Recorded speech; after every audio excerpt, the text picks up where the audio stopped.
प्रमर्दनं देवकी परमानन्दं कृष्णं वन्दे जगद्गुरुं भीष्मद्रोणतथा जयद्रथजला गान्धारनीलोत्पला शल्यग्राहवती कृपेण वहनी कर्णेन वेलाकुला अश्वत्थामविकर्णघोरमकरा दुर्योधनावर्तिनी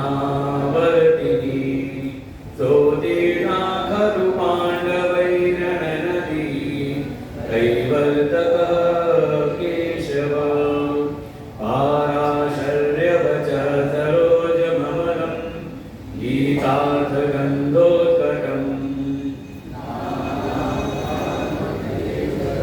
हरिकथा सम्बोधनाबोधितं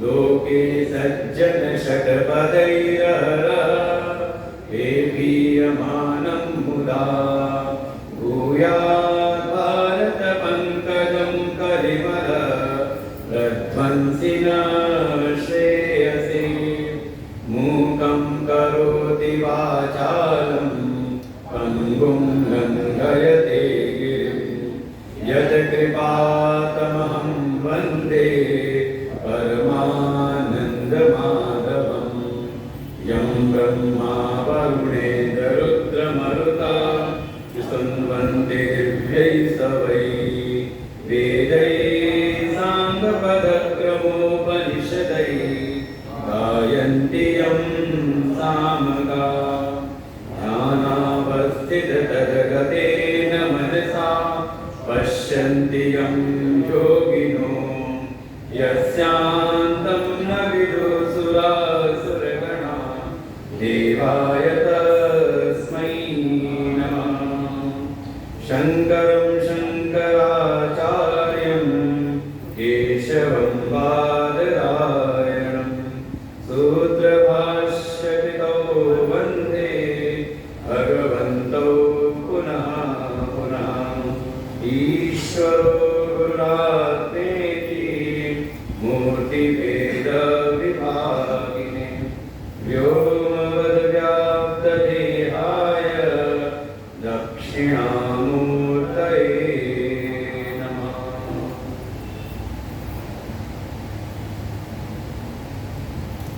श्लोकों का पाठ करेंगे।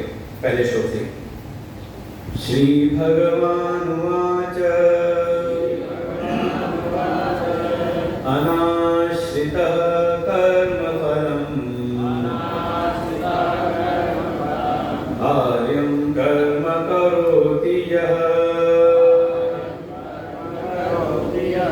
स सन्न्यासी च योगी च न निरग्निर्न चाक्रियः यं सन्न्यासमिति प्राहुः योगं तं विद्धि पाण्डव न्यायसन्न्यस्तसङ्कल्पो योगी भवति कश्चन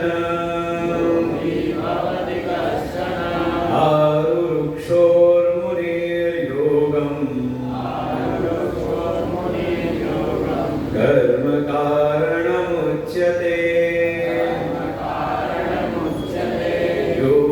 योगारूढस्य तस्यैव शमः कारणमुच्यते यदा हिनेन्द्रियार्थेषु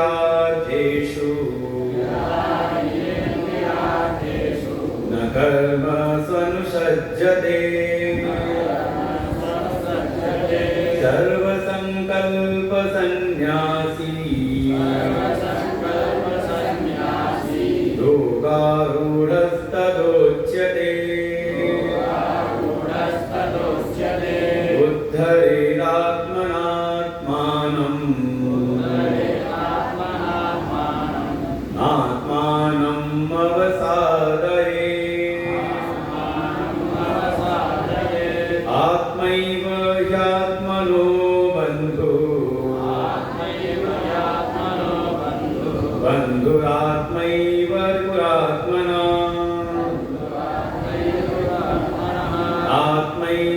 चात्मनो बन्धु आत्मैव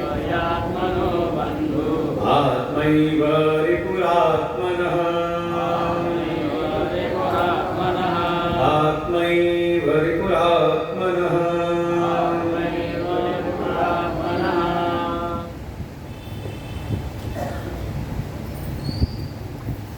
आनंद कंद सच्चिदानंद परम पुरुषोत्तम भगवान श्री कृष्ण जी के चरणों में कोटि नमन। परमात्मा के अभिन्न स्वरूप प्रातस्मरणीय परम श्रद्धेय परम अर्चनीय परम वंदनीय श्री सद्गुरुदेव भगवान के चरणों में कोटि नमन। उपस्थित समस्त आत्मस्वरूप भक्त श्रद्धा भक्ति स्वरूपी मातृशक्ति सबको हृदय से नमन वंदन। श्रीमद् भगवद गीता के छठे अध्याय जिसका नाम ही है आत्म संयम योग, ख्याति है इसके ध्यान योग के नाम से। भगवान ने प्रारंभ किया स्वयं ही, अर्जुन ने कोई प्रश्न नहीं पूछा। आचार्यों ने कहा जैसे भगवान की ऐसी मंशा है कि जो प्रश्न अर्जुन ने पिछले अध्याय में पूछा था और उसका भगवान ने उत्तर दिया, उसका समाधान प्रस्तुत किया, लेकिन यहाँ भगवान स्वयं एक आचार्य के रूप में, गुरु के रूप में हैं और जो सद्गुरु हैं उनका एक भाव हृदय के भीतर सदैव रहता है कि अगर कोई शरणागत शिष्य है, शरणागत होकर के साधना के क्रम में लगा हुआ है और उसको आचार्य उपदेश कर रहे हैं, तो कई बार आचार्य यथार्थ का उपदेश कर देते हैं, लेकिन सामने सन्मुख जो शिष्य है उसकी जैसी योग्यता हो उसके उपदेश का वैसा प्रभाव उसके ऊपर पड़ता है। जैसे संसार में भी लोकेस्मिन् एकत्वात् गुरु कश्चित् यथावत् कश्चित् अयथावत् कश्चित् न कश्चित् विपरीतम। ऐसा वर्णन किया कि एक ही गुरु के पास 4 प्रकार के शिष्य हैं। आचार्य ने उपदेश किया और सामने वाला कोई बिल्कुल अधिकारी शिष्य है तो उसने यथावत उसको समझा और धारण कर लिया। दूसरा कोई है जिसमें थोड़ी अधिकारित्व की कमी है, न्यूनता है, परिणाम स्वरूप अयथावत, ऐसा नहीं कुछ समझ नहीं आया।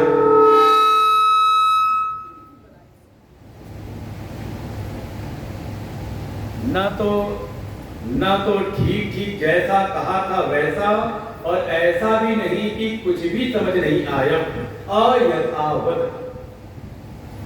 स्कूल में भी होता है, स्कूल में समझ नहीं आया तो घर आकर के फिर अपने माता पिता बड़े भाई बहनों से पूछता है, ना समझ में आए तो जाता है फिर कोचिंग। कौन का जिसको यथावत हो गया क्लास में का वो नहीं कही जाता, जिसको अयथावत। और वही कक्षा में ऐसा भी कोई हो सकता है जिसको कुछ भी पल्ले नहीं पड़ा, वो कहते सर के ऊपर से निकल गया। और उसी में कोई ऐसा भी है जिसने उल्टा समझ लिया, समझाया गया था कुछ और समझ लिया कुछ और, विपरीतम। ऐसे संभावनाएं रहती हैं आचार्य के गुरुकुल में, शिष्यों के आधार पर, शिष्यों की पात्रता के आधार पर। लेकिन आचार्य का जो हृदय है, सद्गुरु का जो हृदय है, वो तो सभी शिष्यों का कल्याण चाहते हैं।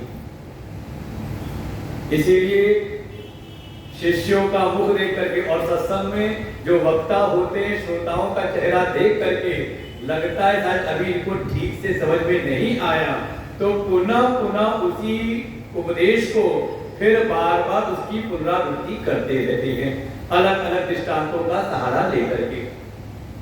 उद्देश्य है श्रोता के हृदय में जो बात कहनी है वो बैठ जाए, सही प्रकार से समझ आए और साथ ही साथ वो अच्छी प्रकार से बैठे। तो जैसे लगता है कि हाँ, आचार्य रूप में भगवान कृष्ण है, उनको लगा कि शायद अभी जो पिछला मैंने जो उपदेश किया वो निश्चित रूप से अभी नहीं आया। अर्जुन ने पूछा था, ब्रूहि निश्चितम, मुझको निश्चित करके, यस्यात् निश्चितम ब्रूहि, जिसमें मेरा परम कल्याण हो उसको निश्चित करके आप बताएं। तो लगा जैसे अर्जुन के मन में अभी निश्चय हुआ नहीं, भगवान ने जो कर्म योग की साधना बताई और कर्म योग का जो पर्यवसान होना चाहिए किसमें, नैष्कर्म में। तीसरे अध्याय में प्रारंभ में कहे आए थे, न कर्मणात् अनारंभात् नैष्कर्म्यम पुरुषोश्नुते। जैसे भगवान कहे कि जब कर्मयोग की साधना की का उपदेश प्रारंभ किया तो ही कह दिया था उसी समय कि स्थिति क्या प्राप्त करनी है, तो कहा निष्कर्म की स्थिति प्राप्त करनी है। ये शास्त्रीय शब्द है। निष्कर्म अर्थात कर्मों से निवृत्ति, कर्म शून्यता की स्थिति को प्राप्त करना है। इसके लिए ही मैं कर्मयोग का उपदेश प्रारंभ कर रहा हूँ। अब क्रमशः आपने अगर तीसरा चौथा अध्याय पढ़ा होता तो इतनी कठिनाई ना पड़ती, सीधे पहला शुरू चल जाता। तो समझे तो भगवान ने संगति लगाई है, अनाश्रितः कर्म फलम कार्यम कर्म करोति। ये नहीं कहा कि कर्म नहीं कर रहा है, ना करोति यह नहीं कहा, बल्कि जो कर रहा है, बस कर रहा है तो किस भाव के साथ। जैसे भगवान ने प्रारंभ में जो कहा था कि कर्मयोग की साधना बता रहा हूं कहां तक पहुंचाने के लिए, का निष्कर्म की स्थिति तक। अर्थात ये जितनी भी प्रवृत्ति है उसका पर्यवसान निवृत्ति की ओर होना चाहिए।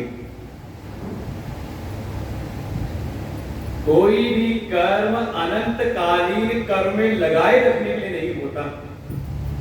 प्रत्येक कर्म का आरंभ होता है और फिर उसका एक समय विश्राम भी होता है। इसलिए कर्म को एक शब्द हमारी गीता जी में देंगे, यस सर्वे सराम समारंभात, आरंभ जिसका होता हो। 12वें अध्याय भगवान आरंभ शब्द कर्म के लिए, क्योंकि कर्मों का ही एक समय आरंभ होता है, ज्ञान का नहीं। ज्ञान तो अपना स्वरूप है, बिल्कुल पुरातन है, प्राचीन है। तो जो भी कर्म है उनकी सार्थकता है कि वो आपको विश्राम की ओर ले जाए। और ये आपके व्यवहारिक जीवन में भी है। किसी ने कोई कर्म किया लेकिन त्रुटि रह गई तो उसको बार बार करवाते हो आप, तो उसको समझ में आता है कि इस कर्म से छुटकारा कब मिलेगा, जब ठीक प्रकार से हम कर्म पूरा करें। कोई बच्चा अगली कक्षा में प्रोन्नति कब होगी, जब जिस कक्षा में है उसको अच्छी प्रकार से वो उसका पालन करे। यही है ना कि अगली कक्षा में पहुंच जाए और उसी कक्षा में पढ़ा रहे तो, स्कूल में पढ़ा रह जाए तो नहीं, कुछ ना कुछ दोष है। इसीलिए जो एक सांसारिक दृष्टि से जो हम कर्म करते हैं तो वो हमें कर्म के बंधन से छूटने नहीं देते। लगता है कि हाँ इसी में हम फंसे हुए हैं। भगवान ने कहा ये जो कर्म योग का सिद्धांत बताया, वास्तव में इसको ठीक प्रकार से कोई अगर जीवन में धारण करे तो वो कर्म से विश्राम की ओर जाता है, उसकी प्रवृत्ति का पर्यवसान निवृत्ति की ओर होता है। लेकिन कब होगा या इसमें बाधा क्या आती है, तो फिर विचार कराया भगवान ने कि जो भी हमारे जीवन में प्रवृत्ति हो रही है उसका हेतु क्या है, इसको विचारना पड़ता है कि जीवन में जो भी कर्म हो रहे हैं, जो भी प्रवृत्ति हो रही है उसका हेतु क्या है। तो कह सकते हैं कुछ हेतु है उसके पीछे। पहले ही हेतु दिया, अगर भीतर विषयासक्ति है,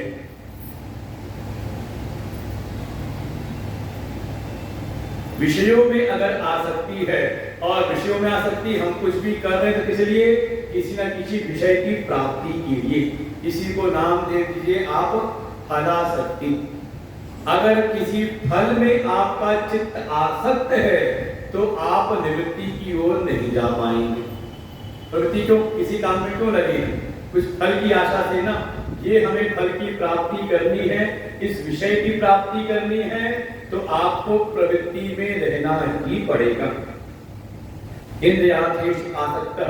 आचार्य कहते हैं अगर कोई इंद्रियों के जो अर्थ हैं, इंद्रियों के जो विषय हैं, अगर उसमें आसक्त है तो वो प्रवृत्ति किए बगैर रह नहीं सकता, वो निवृत्ति की ओर जा नहीं पाएगा। विषयों में आसक्ति, विषयों में जो प्रेम है, प्रीति है, विषयों में जो रस बुद्धि बैठी पड़ी है। और देखो थोड़ा विचार करना पड़ता, कैसे छूटे। थोड़ा विचार करो कि विषयों में कितना आकर्षण है। विषयों में आकर्षण है कि नहीं? अच्छा, विषयों में आकर्षण है कि हमारी इंद्रियों में एक आसक्ति है। अब संतों ने उसको दृष्टांत समझे तो समझ में आ सकता है। देखो, 3 गए मॉल में, कौन? पति, पत्नी और एक बच्चा। 3 लोग हैं। जैसे ही मॉल में गए तो सामने सारे वहां पर सामग्री रखी थी। कौन सी?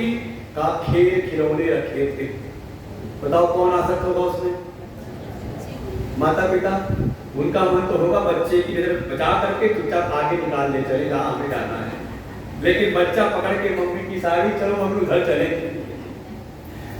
विषयों में आकर्षण है या व्यक्ति के भीतर आसक्ति है?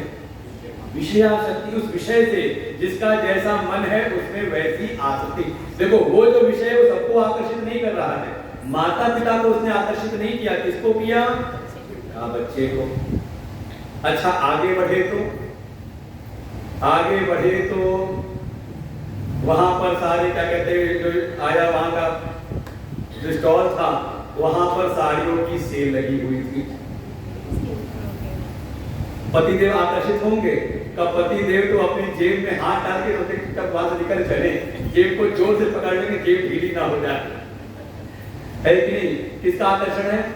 का जिसके भीतर विषयों, उस विषय की आसक्ति है। पति को नहीं, उसकी आसक्ति जिस ओर है तो उस ओर जाएगा।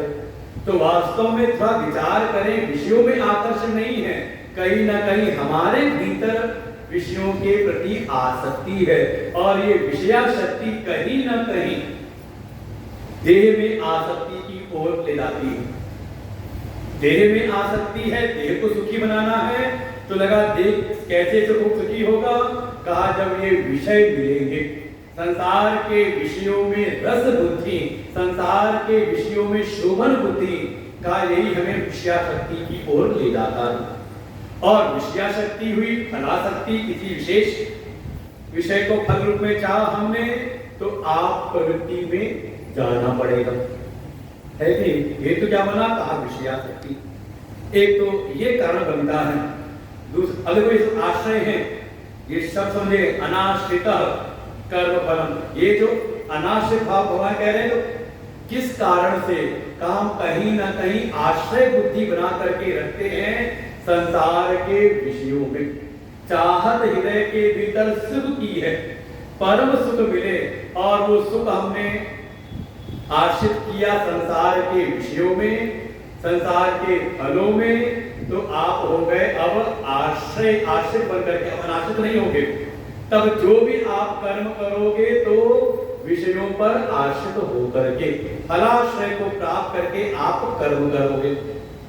ये है प्रवृत्ति का पहला हेतु।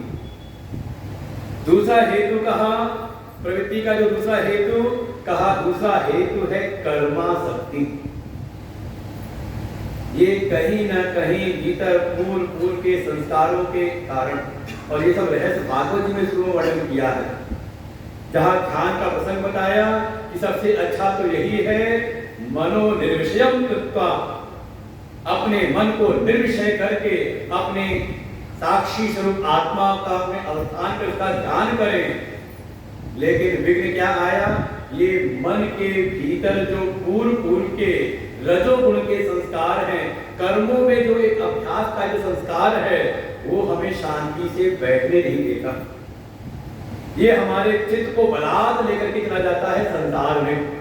अरे बिना किए रह नहीं सकते, कहीं ना कहीं कर्मों में आसक्ति बैठी हुई है। रजोगुण की प्रधानता के कारण, पूर्व के अभ्यास के कारण, बिना कर्म के बैठ पाना बड़ा मुश्किल लगता है। और इसका अनुभव बहुतों को हुआ होगा जब रिटायर हो गए होंगे। क्या है? कर्मासक्ति है। कहते रिटायर हो गए, अब क्या करें? क्योंकि कहीं ना कहीं लगता है कि जीवन में कोई आश्रय होना चाहिए, और हमने कर्म को ही आश्रय बना करके जीवन जिया है, तो रिटायरमेंट के बाद भी वो कहीं ना कहीं चाहे सब कुछ बढ़िया चल रहा हो, पेंशन अच्छी हो, रुपया को मिल गया है, लेकिन फिर भी होता नहीं, कुछ कर्म करते रहे कर्म शक्ति की वजह से,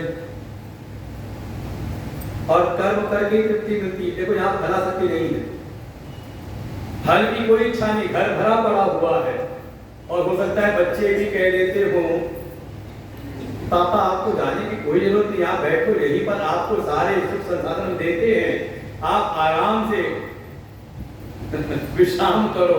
लेकिन मन में आता है बिना किए क्या करेंगे, और लगता है जब तक हम कुछ करते नहीं तो लगता है शरीर का स्वास्थ्य बिगड़ रहा है। तो बच्चे भी कहते हैं ठीक है चले जाना फैक्ट्री में, आपके लिए एक चैम्बर बना देते हैं, आकर के घूम करके चले जाना। अरे कुछ नहीं, रिटायरमेंट के बाद में कई बार लोगों का ग्रुप बन जाता है, सवेरे उठे हाफ पैंट पहने और चले गए कहाँ, बाहर में घूमने के लिए। क्या है, कुछ तो करना पड़ेगा ना, ये है कर्मा शक्ति। और कर्मा शक्ति है तो धीरे धीरे हमें ये वापस लेके जाती है विषया शक्ति में। क्यों? क्योंकि धीरे धीरे हमने चलो कर्मा शक्ति के कारण रिटायर भी हो गए, उसके बाद किसी ना किसी संस्था से हम ज्वाइन हो जाते हैं, चलो कोई एक ऐसी समाज सेवी संस्था है उसमें जुड़ गए। किस कारण से? कर्मा शक्ति के कारण। और करते करते मन में आता है ना थोड़ी हमारी पहचान भी हो, थोड़ा हमें भी वहां पर भी कोई पद प्राप्त हो, तो वो पद, वो नाम, पहचान क्या हुआ, वो भी तो विषय हो गया ना। तो धीरे धीरे हम लोग घुमा करके फिर ले जाती है इसमें का विषया शक्ति में, फला शक्ति में, सीधे नहीं लेकिन घुमा करके का इसको कहा ये कर्म का आश्रय पकड़ लेते हैं। पहला है कोई विषयासक्त है, फलासक्त है तो लगा हुआ है, कोई ऐसा है कर्मों में फल की बहुत ज्यादा उसकी अपेक्षा नहीं है, उसको तो लगता है सब भरा पड़ा हुआ है भगवान की कृपा से, पूर्वजों की कृपा से, कुछ नहीं तो अपना जो हमने पुरुषार्थ प्रयत्न किया कोई कभी नहीं, लेकिन अब बिना कुछ किए रहा नहीं जाता। तो कहा कर्म को आश्रय मान लिया, हो गए ये कर्मा शक्ति। कर्मा शक्ति है तो भी आप बिना कुछ किए रह नहीं सकते, ये आपको प्रवृत्ति की ओर ले जाएगा। तीसरा कहा एक और हेतु है, कर्म में भी आसक्ति नहीं बल्कि इसे कहा कर्तृत्व आसक्ति, कर्ता पने में आसक्ति। मैं भी कुछ करके दिखाऊंगा, रिटायर हो गया तो क्या हुआ, मैं नहीं करूंगा तो कैसे होगा। कई बार ऐसा होता है कि घरों में जब द्वंद्व होता है तो इसी कारण से होता है। कोई एक कार्य है तो एक कार्य एक ही है, लेकिन दो लोगों को लगता है कि नहीं ये मेरा कर्तव्य है मैं करूंगा, दूसरा है नहीं उसको लगता है मेरा कर्तव्य है मैं करूंगा। कर्तृत्व में आसक्ति है। और हमारे गुरुदेव कहते हैं इस बात को, सास और बहू की लड़ाई का क्या है, मूल्य है कि नहीं। मां को लगता है बेटा मेरा है इसलिए मेरा कर्तव्य है मैं इसको रोटी बना करके खिलाऊंगी, इसके कपड़े मैं ठीक ठाक रखूंगी। लेकिन वहीं पर जो नई बहू आई हुई है तो उसको लगता है मेरे पति हैं तो इसके कर्तव्य मेरा है, मुझे करना चाहिए, है कि द्वंद्व का कारण कहीं ना कहीं आपको अच्छा अनुभव होगा। तो सब बैठी हैं, सास भी बैठी है, बहू भी बैठी है। और दूसरा अगर और अनुभव करना है तो कई बार संस्थाओं में, आश्रमों में, मंदिर में कोई कार्य है कि वहां दो लोगों के अगर द्वंद्व है, हम तो अपने आश्रमों में देखते हैं, पता चला रसोई में रसोई बन रही है और हम लोग रसोई, आपको नहीं होता पहले कई बार को अनुभव है पुराना किसी लखनऊ आश्रम में कि जब रसोई में गए भोजन बनाने वाला कोई और है लेकिन गुरुजी को भोजन कौन कराएगा। तो देखा एक माता जी थाली तैयार कर रही हैं, तो हमने पूछा क्या भोग लगाना है, कहे गुरुजी के लिए, भोग तो लग गया गुरुजी के लिए। तब तो देखा कोई और भी माता जी हैं वो भी अपना थाली लगा रही है, पूछा किस लिए, किसके लिए, कहे गुरुजी के लिए। और स्थिति ये हुई कि गुरुजी ने फिर एक विद्यार्थी को, कर्मचारी को नियुक्त कर दिया, आज के बाद से थाली केवल यही लेकर के आएगा। ये हमारी माताएं पीछे बैठी मुस्कुरा रही है तो जान रही है क्या हुआ, कहीं ना कहीं कर्तृत्व में आसक्ति है, कर्ता पने की आसक्ति, मेरा कर्तव्य मैं ही करूंगा। और ये कर्तृत्व आसक्ति हो तो ये कर्म में आसक्त करती है, और कर्माश्रय है तो वो फल में आश्रय आपको करेगा ही करेगा। तात्पर्य यही है, अनाश्रितः कर्म फलम, कर्म फल में आश्रय का हेतु कहा, सीधे विषयासक्ति हो सकती है, फल में आ सकती है, तो आप बिना किए रह नहीं सकते। फिर कर्मासक्ति है, कर्मों को आश्रय बना रखा है कि कर्म ही करना अनिवार्य है, ऐसी आसक्ति है, ऐसा आश्रय भाव है, तो भी आप उसी में पहुंचेंगे, वहीं पर फलासक्ति में, फलाश्रय में। और अगर कर्तृत्व आसक्ति है तो घुमा करके वो भी आपको वही लेकर के जाता है। भगवान इसी बात पर अनाश्रितः कर्म फलम, अनाश्रित कर्म फल से अनाश्रय भाव को लाने के लिए आपको भीतर से फलाश्रय को भी मिटाना पड़ेगा। अर्थात कोई कर्म तो कर रहा है, अपने कर्तव्य कर्मों को, कार्यम कर्म करोति यः, जो अपने कर्तव्य कर्मों को कर रहा है, कौन से, कहा नित्य कर्म। भगवान भाष्यकार तो काम में कर्म का भी निषेध कर देते हैं, क्योंकि काम में कर्म कामना से प्रेरित हुआ, तो कामना कहीं ना कहीं फल की थी, तो कहा काम में विपरीतम, काम में कर्म नहीं करो, कामना की पूर्ति के लिए नहीं, कहा उसको लगता है मेरा कर्तव्य नित्य कर्म, जो भी उसके कर्तव्य कर्म है, लेकिन फल में आसक्त होकर के नहीं, कर्म में आसक्त होकर के नहीं, कर्तृत्व करते पने का आसक्त होकर के नहीं, इन तीनों आश्रयों को त्याग करके जो अपने नित्य कर्मों को कर रहा है। अच्छा, एक प्रकार की आसक्ति और बताई, तीन तो है, विषयासक्ति अर्थात फलासक्ति, दूसरी कर्मासक्ति, कर्म आश्रय, तीसरी कर्तृत्वासक्ति। कुछ नए नए वेदांती होना, क्षमा करेंगे, थोड़ा सा दो चार प्रवचन सुन लिया, उसके बाद उनके भीतर आ जाती है अकर्तृत्वासक्ति। क्या करना है, किसके लिए करना है, क्यों करना है, कौन सत्वस, कौन साथ, क्या साथ जाने वाला है तो नहीं कोई है। अरे कई बार पूछो कहां से आए आप, तो जवाब होता है कौन आने वाला, कौन जाने वाला। पूछा नाम, आपका नाम क्या है, परिचय क्या है, अरे परिचय हम किसका दें। ये कई बार केवल जुबानी वेदांत हो जाता है, बजना पड़ता है। कई बार ये सुनते सुनाते हुए उनको लगता है आध्यात्मिकता की पहचान यही है कि थोड़ा जुबानी वेदांत हमारे जुबान पर बैठा है। तो ऐसे लोगों की पहचान भी करनी हो ना, बजा लेना हो, ऐसे किसी महात्मा जी की यहाँ बात है, एक सामाजिक एक व्यवस्था, एक व्यवहारिक व्यवस्था के अनुसार कोई साधक आए, कोई सामने व्यक्ति आए, सज्जन आए, तो महात्मा जी ने पूछा और कहां से कैसे आना हुआ, तो उन्होंने ऐसे ही जवाब दिया, कौन आने वाला, कौन जाने वाला। पूछा कोई कुछ भोजन किया आपने, खादी पाई आपने, अरे कौन किसको खिलाने वाला, कौन खाने वाला है। उन्होंने कहा ठीक है। उन्होंने घंटी, हमारे घंटी बजाई, रसोई की घंटी बजी, भंडारी आया, कहा कुछ इनके लिए जलपान ले आओ, और कोई विशेष इशारा भी कर दिया।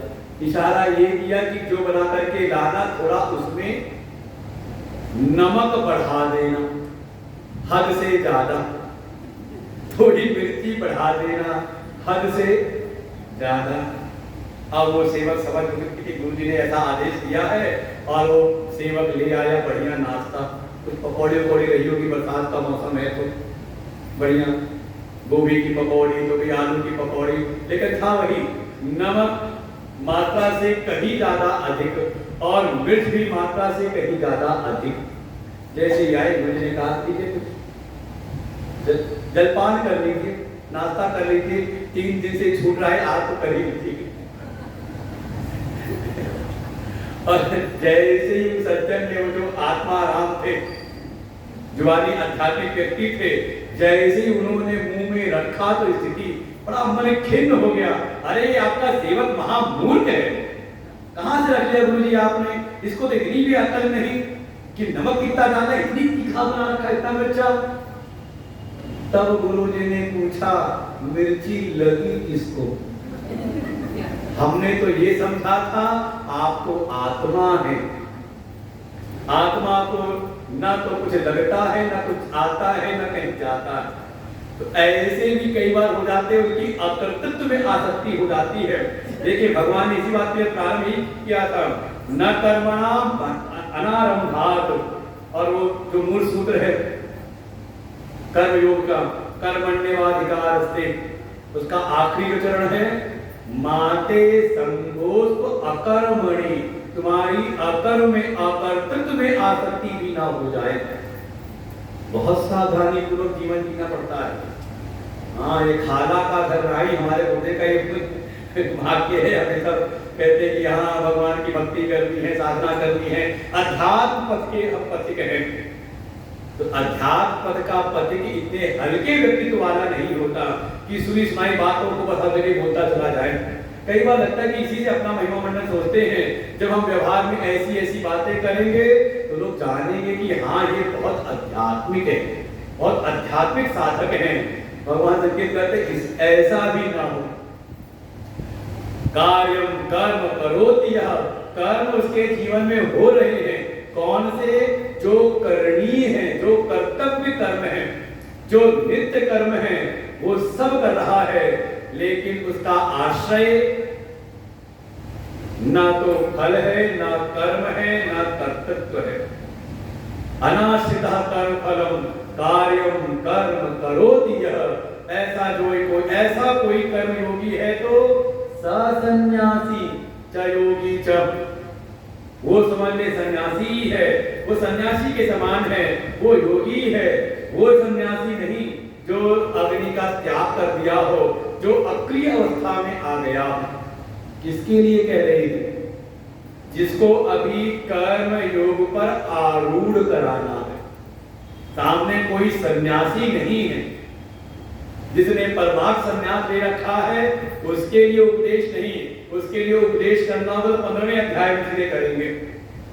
अभी ये क्या है? अभी कर्म की साधना का जो अधिकारी है उसको उपदेश कर रहे हैं।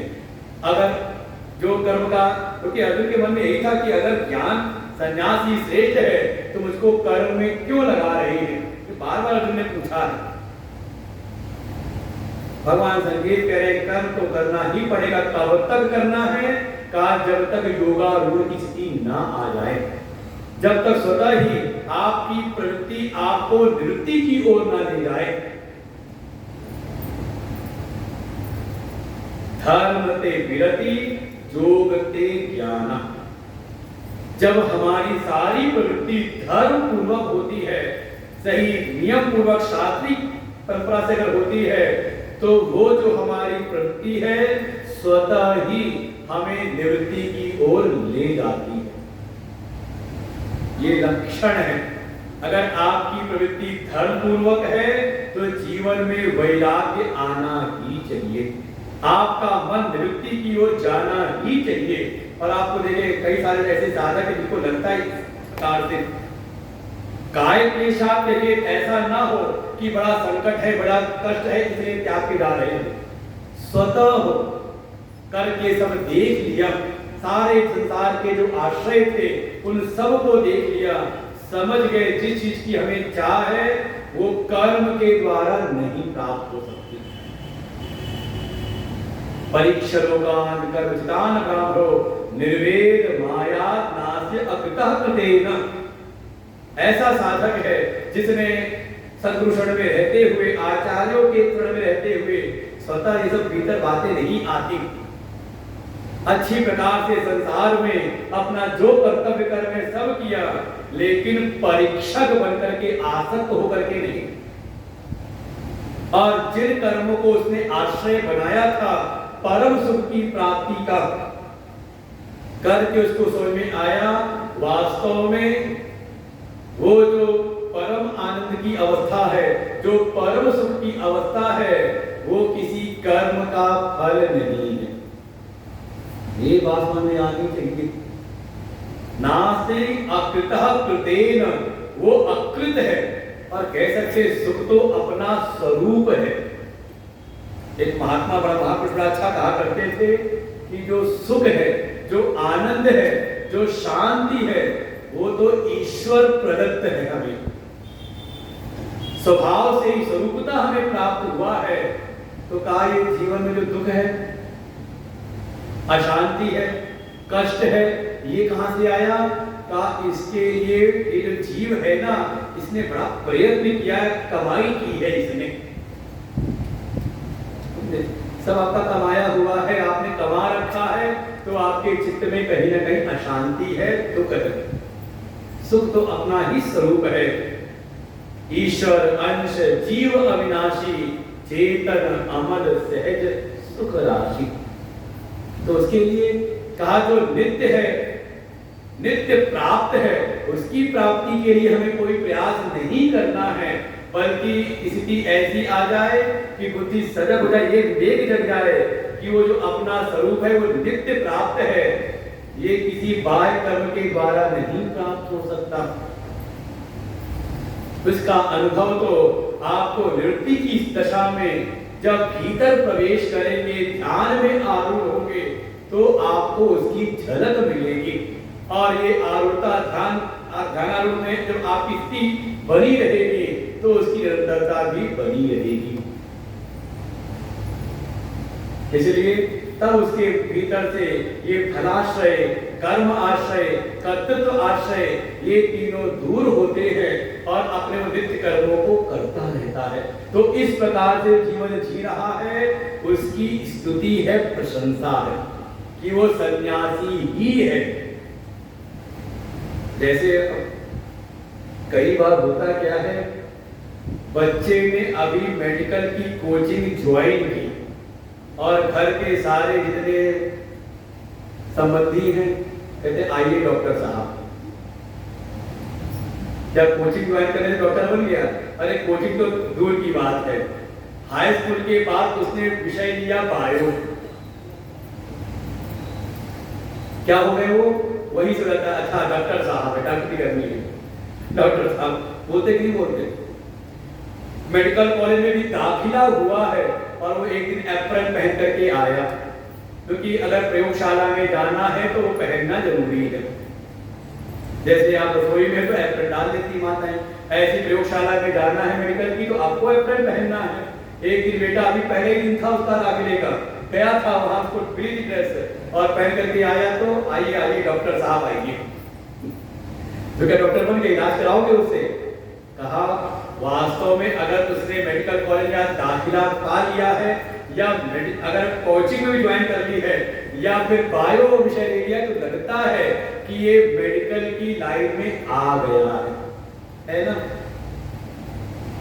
पक्की बात है। किसी ने गणित ले ली तो लगता है कि अब ये इंजीनियरिंग की लाइन में आ गया है ना? तो बस भगवान भी ऐसे ही स्तुति करते हैं। हम क्या बताएं, हमारे वेद आश्रम के जो अध्यक्ष है वेद अग्रवाल जी, उनका पोता है। मैं जब कभी जाता हूँ तो एक बार कभी गया तो छोटा सा ही था, राव 7-8 साल का, तो उसको कोई खिलौना मिला होगा, वो खिलौने वाला डॉक्टर की मेडिकल की डिग्री हुई थी, तो मैं गया तो मेरा चेकअप करने लगा। आइए स्वामी जी आज आपका मैं चेकअप करूं, और बड़ा पूरा उसने रोल किया उसने कि आपको कैसे कैसे दवाई देनी है, कैसे कैसे दवाई खानी है। तो हमने कहा अपने बाबा का इलाज करते कि नहीं करते दादाजी का? कह रही मैं करता हूँ, तो बताता हूँ कब दवाई लेनी है, कब क्या करना है, कैसे करना है। इतनी हमने उसकी रुचि देखी कि देखो इसका कहीं ना कहीं कोई संस्कार है, तब से हमने उसका नाम ही रख दिया डॉक्टर साहब। नाम है उसका कुछ और, आर्यम नाम है, लेकिन हम जब बुलाए इसको कहते अरे डॉक्टर साहब कहाँ रह गए, बुलाई दे रहे डॉक्टर साहब। क्यों? कि वो लगता है कि अगर इसके भीतर ये संस्कार आए हैं तो ये उस वहां तक पहुंच सकता है, उसमें संभावनाएं हैं। तो भगवान भी स्तुति कर रहे हैं कि अगर ये कर्म की साधना, कर्म नहीं कर्म योग की साधना अगर कोई अच्छी प्रकार से करे तो एक दिन वो संन्यास के मार्ग में आरूढ़ हो जाएगा। इसलिए उसकी स्तुति कर रहे हैं। यहाँ जो परमार संन्यास है उसका निषेध नहीं कर रहे। अब ये मत समझ लेना कि संन्यास लेना जरूरी नहीं है, क्योंकि हमारे शास्त्रों में ही वर्णन है 4 आश्रम का। पहले 25 वर्ष ब्रह्मचर्य आश्रम, उसके बाद गृहस्थ आश्रम, उसके बाद वानप्रस्थ आश्रम, और जीवन का परम पुरुषार्थ मोक्ष सिद्ध करने के लिए, ज्ञान की प्राप्ति के लिए संन्यास्त होकर के आगे बढ़े। तो उसका निषेध नहीं है कि संन्यास लेना जरूरी नहीं है। हाँ, ये है कि आप कर्म की साधना अच्छी प्रकार से करेंगे, कर्म योग में आरूढ़ होंगे तो एक दिन आप बने ही जाएंगे। अब जब भगवान ने ऐसा कह दिया तो कहीं ना कहीं मन में प्रश्न आता है कि जो प्रसिद्ध है उसका निषेध कर रहे हैं और जो अप्रसिद्ध है उसको भगवान उसकी महिमा मंडन कर रहे हैं। ऐसा क्यों किया? भाई, प्रसिद्ध है कि अग्नि का त्याग और कर्तव्यों का त्याग, अर्थात लौकिक और पारलौकिक दोनों प्रकार के जो कर्तव्य कर्म हैं उसको जो त्याग देता है वो सन्यासी होता है। ये प्रसिद्ध है जगत में, इसका भगवान निषेध कर रहे हैं। और जो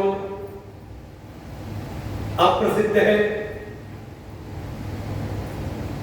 कि योगी वो है जो कर्म करे, उसको कहते हैं, उसका महिमा मंडन कर रहे हैं, जो सन्यासी के समान है।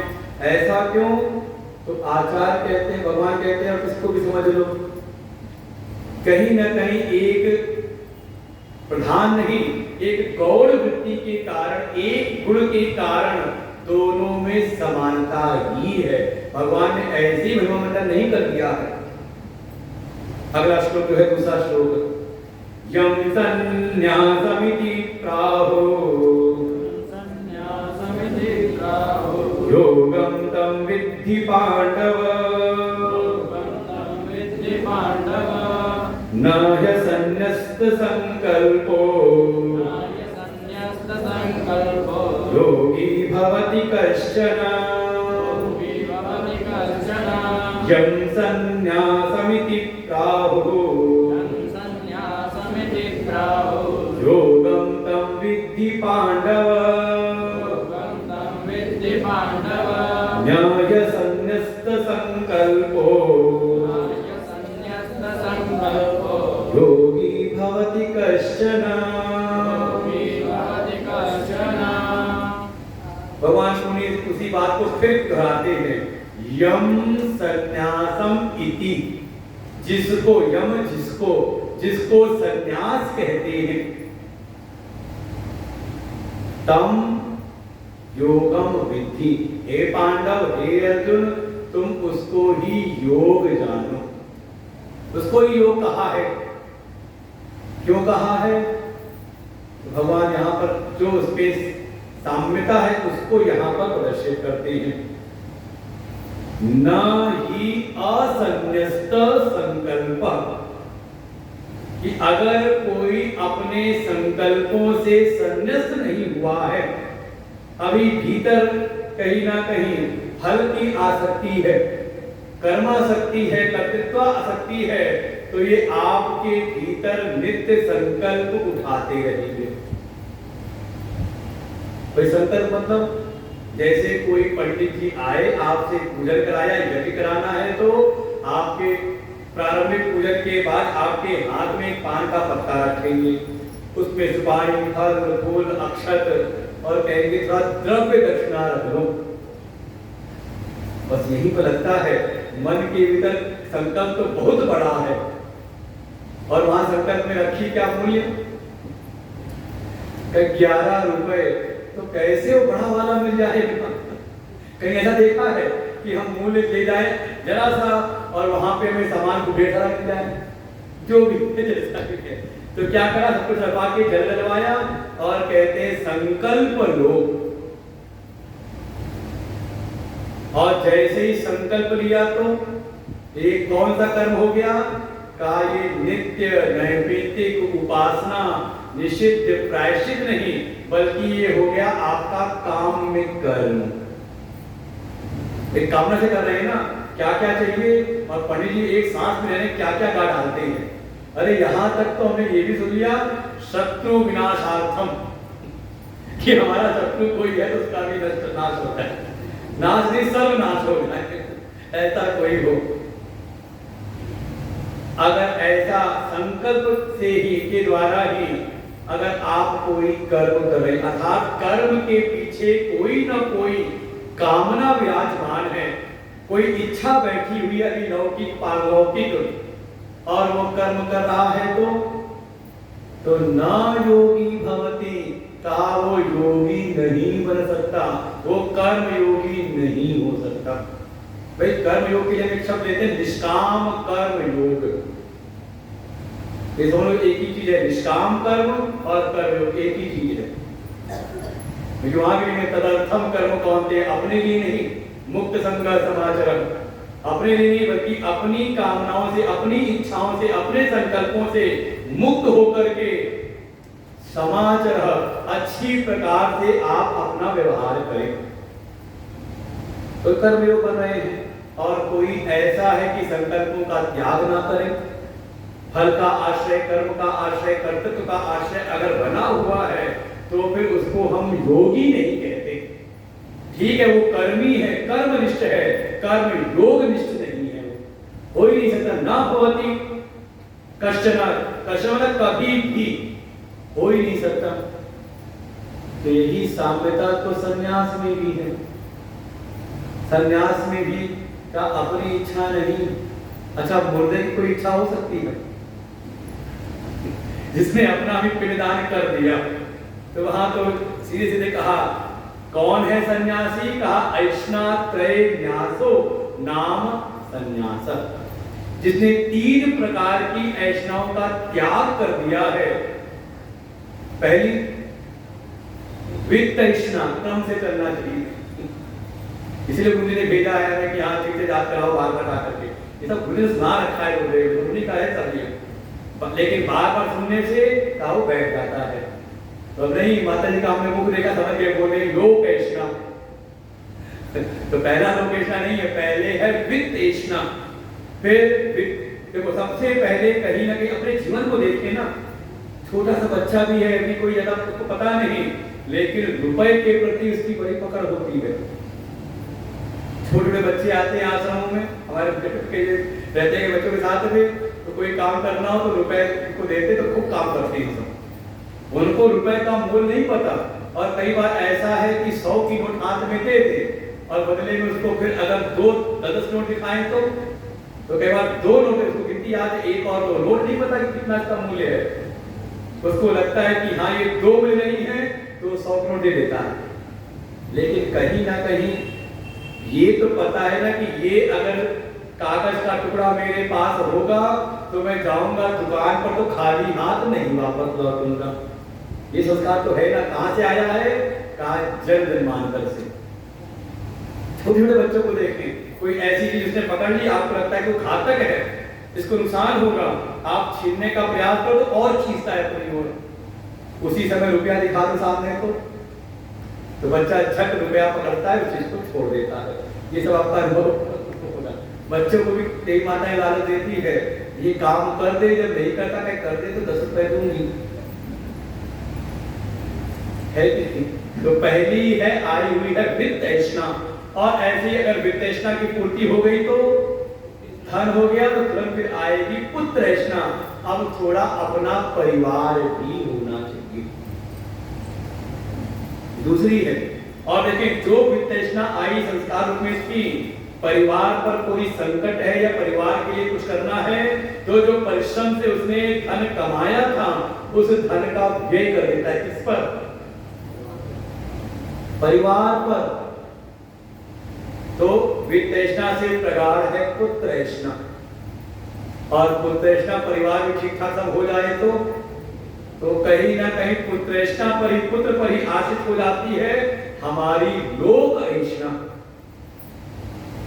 और लोक ऐष्णा का 2 भाव हो जाएगा। एक भाव तो ये है कि चलो परलोक में हमें जल देने वाला तो कोई हो गया ना, है ना, ये शासित समझ लें। परलोक हम जहां भी जाएंगे कम से कम कोई हमारे लिए कम से कम दान पुण्य करने वाला तो रहेगा ना, होना चाहिए। और दूसरा का इस लोक में भी था सम्मान की चाह।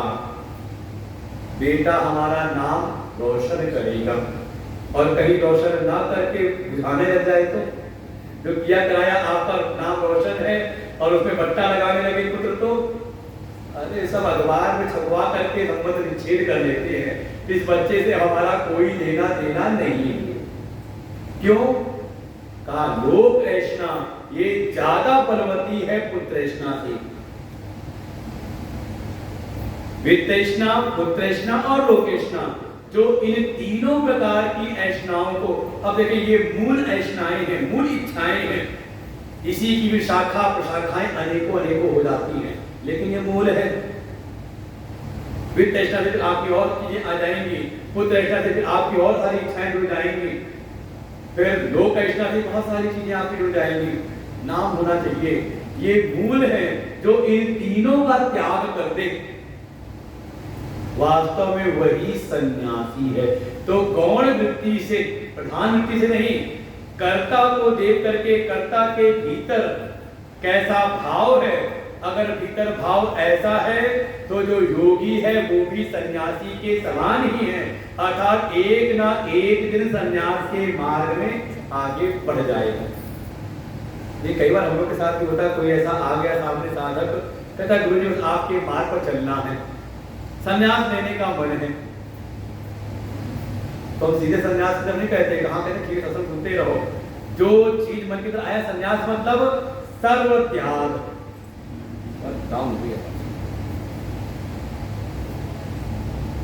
सर्व का त्याग। भाई सर्व का त्याग करना है तो कम से कम त्याग का अभ्यास तो करो। जो भी सामर्थ्य है उसका त्याग करना, दशांश का त्याग करना प्रारंभ करो।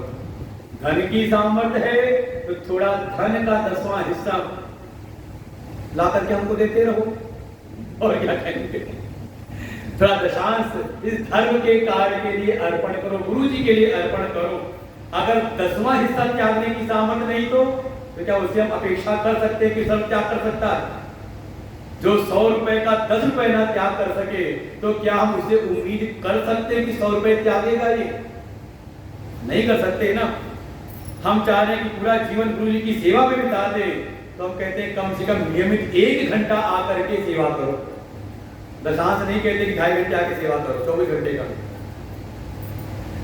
चलो साल के 12 महीने में 1 महीना आकर के वॉलंटरी सर्विस करो, सेवा करो आकर के। संस्थाओं में कराया जाता है, बहुत सारी संस्थाओं में ऐसा ही व्यवस्थाएं हैं। तो धीरे धीरे छोटा छोटा त्याग, जैसे किसी खिलाड़ी का जो लक्ष्य है वर्ल्ड कप में जाना, लक्ष्य है ओलंपिक में पदक जीतना, तो सीधे इकट्ठे नहीं पहुंचता, बल्कि नित्य थोड़ी थोड़ी अभ्यास नित्य करता है।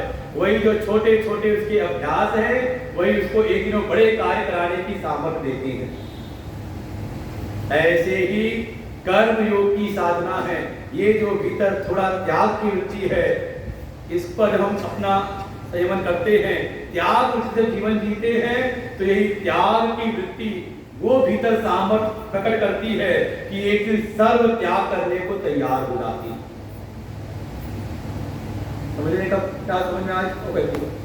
इसलिए गौड़ी वृत्ति से जो करता है, कर्ता को आधार बना करके, कि जैसे सन्यासी के भीतर त्याग की भावना है, ऐसी वृत्ति अगर किसी कर्मी के भीतर है और वो हो गया कर्म योगी, तो दोनों समझ लो समान ही हैं। एक दिन वो भी सन्यासी पक्का हो जाएगा।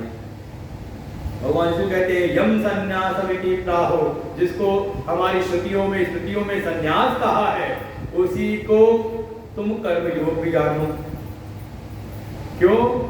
क्योंकि जो सन्यासी है वो भी अपने सर्व संकल्पों का त्याग करता है, सर्व कामनाओं का, इच्छाओं का त्याग करता है। और योग के मार्ग में अगर कोई कर्मी है वो अपने संकल्पों का त्याग ना करे, हर समय उसका अपना एक निजी एजेंडा हो, तो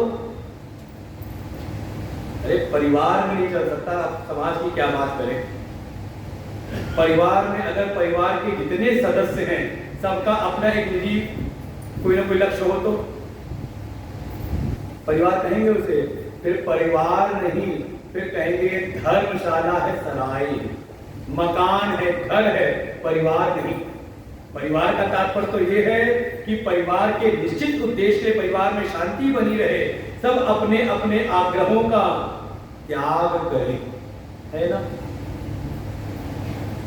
ऐसे ही कर्म योग, योगी भी उसको कहते हैं जो अपने संकल्पों का त्याग करे।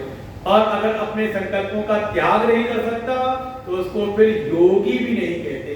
ना ही असन्न्यस्त संकल्प योगी भवति कश्चन, वो कभी भी योगी बन ही नहीं सकता। तो करना क्या है जो बताया ऐसा, तो दो बार स्पष्ट करते हैं कि अब मूल विषय पर आते हैं। देखो ये सब की संगति पिछले के अध्यायों से, भाई पिछले पाठ के बाद अगला पाठ शुरू करना है, तो जिसने पिछली कक्षा ना पढ़ी हो तो एक बार जैसे हम ही आते हैं पहले दिन का कुछ ना कुछ संक्षेप बता करके फिर आगे शुरू करते हैं।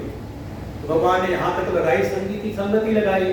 अब इसके बाद भगवान स्पष्ट कहते हैं जो कर्म की साधना है ये बहिरंग है, किसका कहा, ध्यान योग में आरूढ़ होने के लिए। ध्यान योग में आरूढ़ होने के लिए कर्म की साधना है। ऐसा करते हुए उसमें वो सामर्थ्य आती है। वास्तव में कर्म योग की साधना भीतर सामर्थ्य को उत्पन्न करती है। मैंने कहा जो रोज की नेट प्रैक्टिस है उसके भीतर वो सामर्थ्य जगाती है कि वो जाके ओलंपिक में भी खेल सके। तो गड़बड़ हो रहा है, पहले दिन नहीं हुआ, हमें कुछ नहीं बोला पहले दिन, कल भी यही हो रहा था।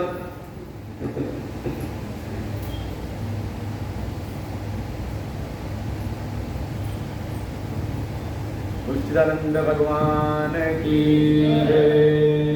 अचानक बजा रहा, लगा स्टेबलाइजर नहीं लगाया क्या? स्टेबलाइजर क्यों नहीं लगाया आपका? हम लोग खूब नेट प्रैक्टिस की है ना म्यूजिक के साथ में माइक पर, तो हमें पता है कि क्या क्या जरूरत पड़ती है, कहाँ कहाँ क्या क्या दिक्कत हो सकती है, किस वजह से हो सकती है। तो जो दैनिक की जो उसकी जो अभ्यास है वो उसको बड़े कार्य कराने की सामर्थ्य उत्पन्न करता है। ऐसा ना हो सामने वो जब मौका मिला तो पहले ही जीरो पर आउट हो जाए। इसीलिए भगवान अब दो विभाग करते हैं। अब सीधे विषय पर आ रहे हैं, दो प्रकार के साधक हैं। तीसरा श्लोक, आरुरुक्षोर्मुनेर्योगम् कर्म कारणमुच्यते। आरुरुक्षोर्मुनेर्योगम् कर्म कारणमुच्यते। योगारूढस्य तस्यैव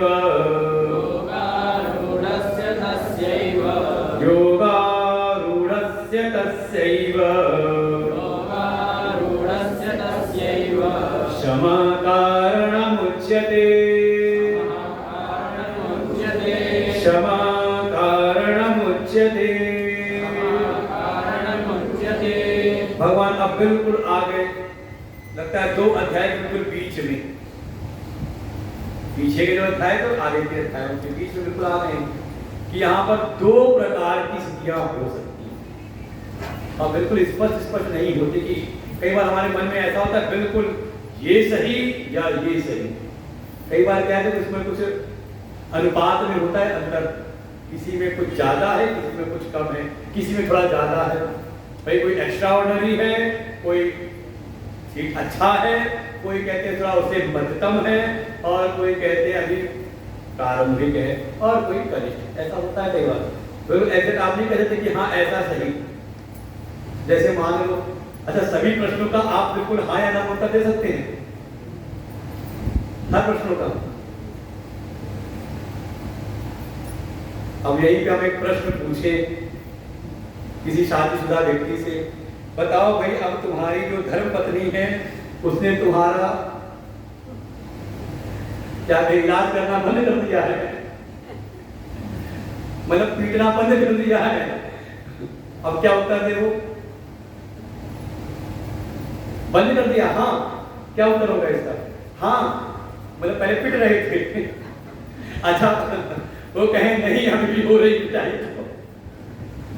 तो तब हो सकता है परफेक्ट। वैसे ये हमने सुनाया इसलिए कि कल हमारे आलोक जी ने बड़ा निवेदन किया था कि आप कोई शुक्ला नहीं सुना रहे, और शुक्ला भी कम से कम पति पत्नी के ऊपर ही हो। तो हमने कहा समय आएगा तो फिर आ ही जाएगा मन के भीतर। का समझे, एक धीरे धीरे साधना में, जैसे यहाँ पर इतने लोग बैठे हुए हैं तो सबकी समान स्थिति नहीं है। कोई ऐसे चेहरे हमें दिखाई दे रहे हैं जो 10-20 साल से, कभी हो सकता है कि हम भी गुरु जी के सामने बैठ के सुन रहे थे पूर्व आश्रम की अवस्था में, और वो हमारे अगल बगल बैठ के सुनते थे। हम तो कह सकते हैं कम से कम मनुष्य जी को हम पहचानते हैं, आलोक जी को, दुबे जी, ये बहुत पुराने लोग हैं जिनको जानते हैं कि पीछे बैठ के हमने सुना जैसे आप लोग सुन रहे हो। तो इसे सुनते सुनते कहते कि हाँ इनकी एक स्थिति बन चुकी है, योग में आरूढ़ हो चुके हैं, और संभावनाएं एक ऐसी भी होती है जो आज इस सत्संग में, गीता के सत्संग में पहली बार ही आया। तो क्यों आया? कहीं ना कहीं साधना के मार्ग में हम कैसे बढ़े, ऐसी इच्छा को लेकर के। तो दो स्थिति हो गई, एक जो साधना के मार्ग में आरूढ़ होने की इच्छा लिया हुआ है उसको नाम दिया आरूढ़। जो आरोहण करने की, आरोहण समझ में आ रहा होगा ना, कहते पर्वतारोही है, पर्वत पर आरोहण कर रहे हैं, चढ़ रहे हैं ऊपर।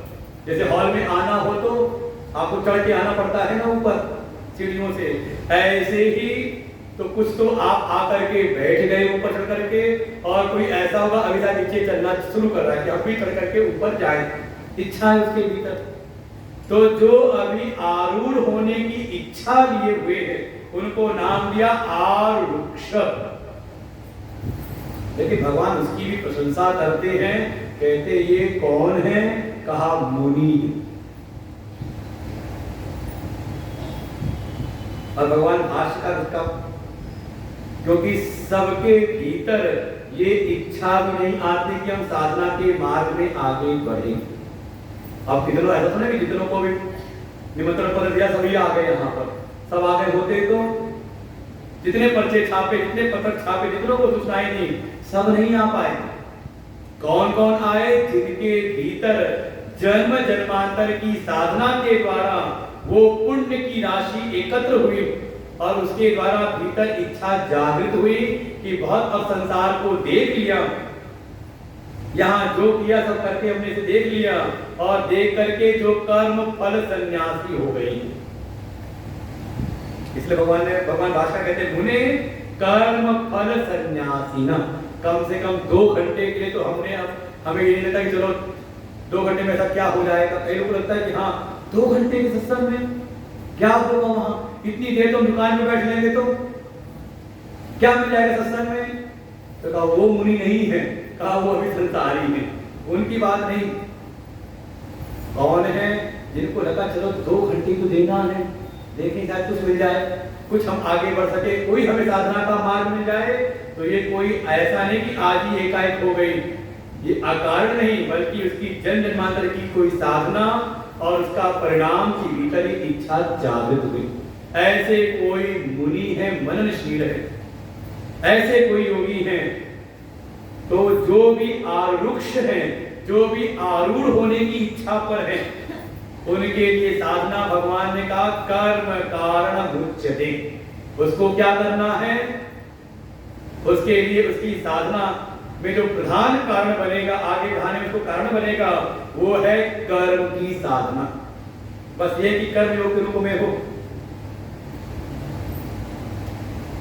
अपने निज संकल्प नहीं, निज संकल्प जीवन जी करके देख लिया, अब हो भगवत संकल्प, श्रेष्ठ संकल्प के लिए, या फिर शास्त्र आज्ञा मान करके कि शास्त्र ने ऐसा निर्देश दिया है जीवन में कर्म की साधना को, कर्म योग की साधना को बढ़ाए। कौन? का जो अभी इस ध्यान योग पर स्थित होने के इच्छुक हैं, आरूढ़ हैं, ध्यान योग में जो आरूढ़ होने के इच्छुक हैं, थोड़ी अपनी कर्म की साधना को ठीक करें। क्योंकि ध्यान योग में जो भीतर सूक्ष्म वृत्तियां हैं, सूक्ष्म मन है उसको संभालना है। तो सूक्ष्म को संभालना है तो पहले स्थूल को संभालना तो सीखो। कोई गया ध्यान योग सीखने के लिए गुरु जी के पास में, संजोग गुरु जी अपना कमरा ठीक ठाक कर रहे थे, साफ सफाई कर रहे थे, चलो आज कमरे को ठीक ठाक कर दूं। तब तक वो साधक पहुंचा और प्रार्थना की, गुरु जी मैं ध्यान सीखना चाहता हूँ, थोड़ी कृपा करिए, मुझको ध्यान का मार्ग समझाइए, ध्यान कैसे करे। गुरु जी ने कहा बताता हूँ, अभी अपना कमरे का जो ठीक ठाक कर लूं फिर बैठो तुमको बताता हूँ। उसने कहा नहीं गुरु जी लाइए, ये काम तो मैं कर देता हूँ, आपकी सेवा भी हो जाएगी। उन्होंने कहा ठीक है ये कर दे। गुरु जी बैठ गए, किनारे बाहर जाकर के बैठ गए। चेहरे ने जल्दी जल्दी जा करके उस व्यक्ति ने सब ठीक ठाक किया, उसको लगा ठीक हुआ, अब जाकर के काम पूरा हुआ। गुरु जी से प्रार्थना की, गुरु जी मैंने कमरा ठीक कर दिया, सेवा पूरी हुई, अब आप मुझको ध्यान योग कैसे करें बताइए, कैसे अपने मन को हम अपने लक्ष्य में लगाएं, ये स्थिर रहे। गुरु जी आए, पहले निरीक्षण तो कर लूं काम क्या किया है तूने। आके देखा तो कमरा तो साफ किया है, लेकिन जो वस्तुएं लगाई हैं उसमें बहुत ज्यादा वक्त लगी, ठीक ठाक नहीं। जैसे कई बार कोई चादर बिछाए, एक कोना ज्यादा लटका है, एक कोना चढ़ा हुआ है। ठीक है सर, चादर बिछी है, तख्त के ऊपर बिछी हुई है, लेकिन जरा सा कई बार कोई कैलेंडर टांगना हो, कोई फोटो टांगनी हो, तो कुछ बातें हैं भैया सीधी है ना, टेढ़ा तो नहीं है, झुका हुआ तो नहीं है। घड़ी टांगनी है तो वो 3 बार पूछेगी टांगते समय, देखो भाई ठीक ठाक है कि नहीं। लेकिन गुरुजी ने देखा क्या, कुछ इसमें टेढ़ापन है, कहीं उसमें कुछ झोलता है, उसमें कुछ कमी है। उन्होंने कहा बेटा जब तू अभी बाहर के जगत को तू ठीक ठाक नहीं कर पा रहा, जो स्थूल पदार्थ है, जो बाहर प्रत्यक्ष पदार्थ है, स्थूल पदार्थ है, जब तू अभी उसी को ठीक करना नहीं सीख पाया, तो ये ध्यान तो भीतर अंतरतम सूक्ष्म मन को सही करने का रास्ता है, वो तू कैसे करेगा। इसलिए अपना बाहरी व्यक्तित्व भी कम से कम ठीक होना चाहिए। इसीलिए कह रहे हैं जो आरुष होना चाहता है पहले बाहर स्थिति को ठीक ठाक करे। अब मान लो 10 मिनट भी हम एक आसन लगा करके ना बैठ सके, हम नहीं करेंगे हमारे पद्मासन लगा के बैठ जाओ, कम से कम सोफे कुर्सी पर भी हो। तो दादा ने कहा था ना, एक बात कहते शुरू में ही, क्या कहा था शुरू में, सबसे शुरू में, कमर को सीधी करके बैठे, है कि नहीं। विद्यालय में है तो छात्र को कैसे बैठना चाहिए, अटेंटिव हो करके, कि जरा सा देखो समान। जब हम आराम से बैठते हैं तो कई बार मन भी आराम मिलता है, तो बड़ा अच्छा ध्यान करने बैठे और अचानक एक झटका सा लगा, अच्छा ध्यान बड़ा अच्छा हुआ आज। ध्यान नहीं था वो, सत्वगुण में आप नहीं गए। जब तक आपका रजोगुण ठीक ठाक नहीं होगा, कर्मों में अगर शुद्धि नहीं आएगी तो आप सत्व की, क्योंकि तमोगुण में है वो हमें जाना है, किसमें, सत्वगुण में, उससे भी अतीत होने जाना है। तो बीच में रजोगुण भी तो है। अपने कर्मों की प्रवृत्ति को भी हम ठीक ठाक करें, क्योंकि संभावना क्या है, कई बार ऐसा है कि जो तमोगुण है और सत्वगुण है बाहर से बिल्कुल देखने में एक जैसे लगते हैं। नहीं समझ में आ रहा। सुषुप्ति और समाधि की अवस्था बाहर से कैसी है, निष्प्रपंच है ना, लगता है कि कोई प्रपंच नहीं इसमें, ये भी शांति से पड़ा हुआ है और वो भी शांति से पड़े हुए। बाहर से क्या है, बिल्कुल कोई इसमें कोई गति नहीं, कोई क्रिया नहीं दिखाई दे रही, लेकिन भीतर का एक तमस से आच्छादित है, अज्ञान घोर अंधकार में है, तमस के अंधकार में बिल्कुल शून्य पड़ा हुआ है। और दूसरे जो हैं उसको अपने शरीर का भी होश नहीं। कई बार कोई गहन सुषुप्ति में हो, या उन्होंने बचपन में किया, हॉस्टल के पास में करते थे, बाहर रात में पढ़ते पढ़ते 3 बजे घूमने निकले तो देखा कोई फेरी वाला उसमें करते थे, कोई अपने ठेले पर सो रहा है, तो कई बार धीरे ठेले को ठेल के ले जाते थे, थोड़ा दूर जाके क्लास कर लेते, उसको खबर होश ही नहीं। क्या है, कहते हैं गहन सुषुप्ति में और मुर्दा एक समान होता है। लेकिन जो समाधि में है कहा वो सजग है, निष्प्रपंच, कोई प्रपंच उसमें दिखाई नहीं देता, कोई गति नहीं, कोई क्रिया नहीं, लेकिन सोया नहीं बल्कि वो सजग है। तो बाहर से इसकी समान दिखाई देती है, अंतर में कुछ कमी है। तो अगर आपको आरोहण करना है ध्यान में, तो आपको थोड़ी अपनी प्रवृत्ति को, कर्म की साधना, कर्म योग की साधना को बढ़ाना पड़ेगा। इसलिए कह रहे हैं आरुक्षोर मुने योगम कर्म कारणम उच्यते। और ये बात भगवान तीसरे अध्याय में प्रारंभिक जब किया कर्म योग का, तभी कह आए थे न कर्मणा मनारंभात नैष्कर्म्यम पुरुषोश्नुते, पुरुषा न अश्नुते। क्या नहीं प्राप्त होता? कहा उसको निष्कर्म नहीं प्राप्त होता। किसको? कहा जो कर्म की साधना को प्रारंभ ही न किया। ये यहाँ नहीं चलता कि केवल मन में आता, किसी बच्चे के मन में आ जाए कि एक दिन स्कूल तो छोड़ना ही है, तो स्कूल जाऊं ही क्यों? कह सकते हो रुपया ही तो कमाना है ना, मैं ऐसी मजदूरी करके कमा लूंगा। बच्चा कहे तो क्या कहोगे? बेटा तुम्हारे बड़े अच्छे विचार है, आज से स्कूल बंद करो, हमारा खर्चा भी बच गया। 15-20 साल तुम्हारे पर लाखों खर्च करेंगे, तब कमाना शुरू करोगे। तो आज से ही मजदूरी में लग जा करोगे। अगर थोड़े भी मुनि हो, समझदार हो, मननशील हो, तो करोगे ये काम। बच्चे को 2 थप्पड़ लगाओगे, ठीक है बड़ा ज्ञानी बन रहा है, यदि छोड़ना है तो जाऊंगा ही नहीं। का जा पहले जा करके ठीक प्रकार से पढ़ते हुए स्कूल को छोड़ना है, ये नहीं पढ़ के क्या होगा। तो भगवान भी कह रहे हैं अगर आरोहण करना है, ध्यान में प्रवेश करना है, तो आप अपने कर्म की साधना को ठीक करिए। उस कर्म योग की साधना के द्वारा आपके भीतर वो सामर्थ्य आएगी कि आप ध्यान योग में आरूढ़ हो जाएंगे। इसलिए कभी ना कभी तो बैठ करके जब पूजा पाठ करें तो थोड़ा ध्यान का भी अभ्यास करें। अपने आप को स्वयं जांचें कि अभी हम कितनी स्थिति में पक्के हुए हैं। अगर ध्यान में बैठ नहीं सकते, अपने मन, भाई हमारा मन होता है किसी के साथ, कहते हैं अपना सुख लेना चाहते हैं। अरे पहले सुख अपने साथ अपना तो लेकर के देखो, हम कितने सुखी हैं। खुद अकेले रहा दिन कटता नहीं और दूसरे मिला के और दुखी कर रहे हैं। यही हो रहा है दुनिया में, जीवन में। आरुक्षोर में योगम कर्म कारण उच्यते, उसके लिए कर्म की साधना अनिवार्य है, जो आरुक्ष है।